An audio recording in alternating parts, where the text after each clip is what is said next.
थेट शिवाजी पार्कमध्ये जाऊयात। स्मृतीस्थळावरती उद्धव ठाकरे पोहोचलेले आहेत। आज बाळासाहेब ठाकरे यांचा 11वा स्मृतिदिन आहे आणि त्यानिमित्त त्यांना अभिवादन करण्यासाठी उद्धव ठाकरे पोहोचलेले आहेत। त्यांच्यासोबत त्यांच्या पत्नी रश्मी ठाकरे सुद्धा आपल्याला दिसून येतात।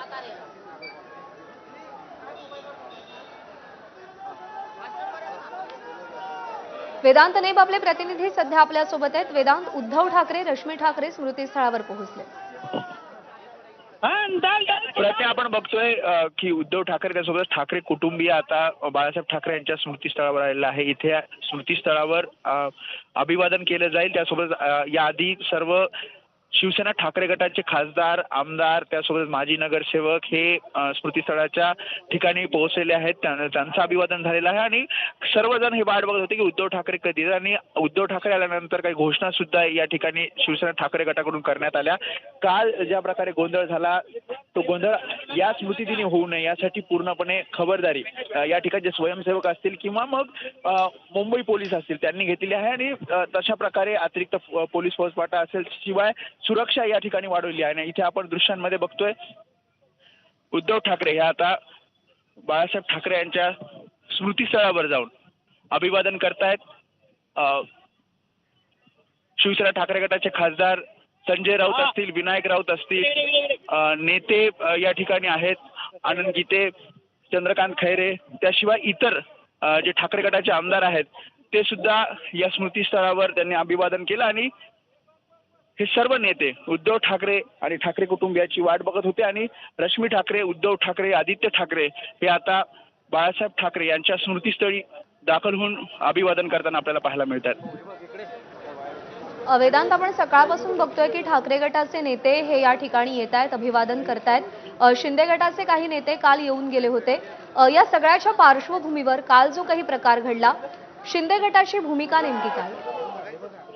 मी जसं आधी म्हटलं की मागच्या वर्षी सुद्धा आपण बघितलं स्मृती दिनाच्या आदल्या दिवशी शिवसेना शिंदे गटाचे नेते म्हणजे स्वतः मुख्यमंत्री एकनाथ शिंदे त्यासोबतच इतर शिंदे गटाचे नेते यांनी स्मृतीस्थळी येऊन अभिवादन केलं होतं आणि यंदाच्या वर्षी सुद्धा कुठल्याही प्रकारे वाद होऊ नये असा विचार करत त्यांनी काल साधारणपणे 7-7:30च्या नंतर या ठिकाणी स्मृतीस्थळावर आले होते, अभिवादन केलं आणि त्याच वेळेस शिवसेना ठाकरे गटाचे काही नेते या ठिकाणी पाहणी करण्यासाठी, तयारीचा आढावा घेण्यासाठी आले होते आणि त्यामुळे घोषणाबाजी झाली, गोंधळ झाला, धक्काबुक्की झाली आणि या सगळ्या गोंधळानंतर म्हणजे साधारणपणे 2-2.5 तास काल रात्री गोंधळ झाला आणि त्यानंतर पोलिसांनी सर्वांना शांत केलं आणि त्यानंतर आता आपण बघतोय की सर्व हे शांततेत आजच्या स्मृतिदिन व्हावा यासाठी पूर्ण पोलीस बंदोबस्त आहे। शिवाय इथे शिवसेना ठाकरे गटाच्या वतीने काही स्वयंसेवक आहेत, ठिकठिकाणी आपण ते स्वयंसेवक बघतोय जे अगदी शिस्तीत राज्यभरातून आलेले शिवसैनिक असतील, मग ते दोन्ही गटाचे असतील, या सर्व शिवसैनिकांना मग किंवा इतर नेते असतील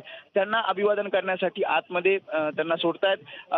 जे व्हीआयपी जे नेते आहेत त्यांना स्मृतीस्थळाच्या आतमध्ये जाऊन अभिवादन करता यावं तशी तयारी इथे करण्यात आलेली आहे आणि आता आपण बघतोय उद्धव ठाकरे हे अभिवादन करून श्रद्धांजली वाहून बाहेर येत आहेत। कदाचित ते कालच्या सगळा जो गोंधळ झाला, कालचा राडा झाला त्यावर प्रतिक्रिया माध्यमांना देत का, कारण आदित्य ठाकरे यांनी काल प्रतिक्रिया दिली होती, संजय राऊत यांनी प्रतिक्रिया दिली, इतर शिवसेना ठाकरे गटाचे नेते त्यांनी प्रतिक्रिया दिली, शिंदे गटाच्या काही नेत्यांनी प्रतिक्रिया दिली होती, मात्र उद्धव ठाकरेंची प्रतिक्रिया अद्याप या सगळ्यांवर आलेली नाही। त्यामुळे श्रद्धांजली वाहिल्यानंतर, अभिवादन केल्यानंतर उद्धव ठाकरे या सगळ्या संदर्भात प्रतिक्रिया देतात का हे पाहावं लागेल। प्रज्ञा, निश्चित उद्धव ठाकरे सध्या काय प्रतिक्रिया देणार का याची उत्सुकता असेल, कारण का ठाकरे गटाच्या वतीने अत्यंत तिखट प्रतिक्रिया कालच्या सगळ्या घडामोडींवरती उमटलेल्या आहेत। आदित्य ठाकरे यांनी ही प्रतिक्रिया दिलेली होती।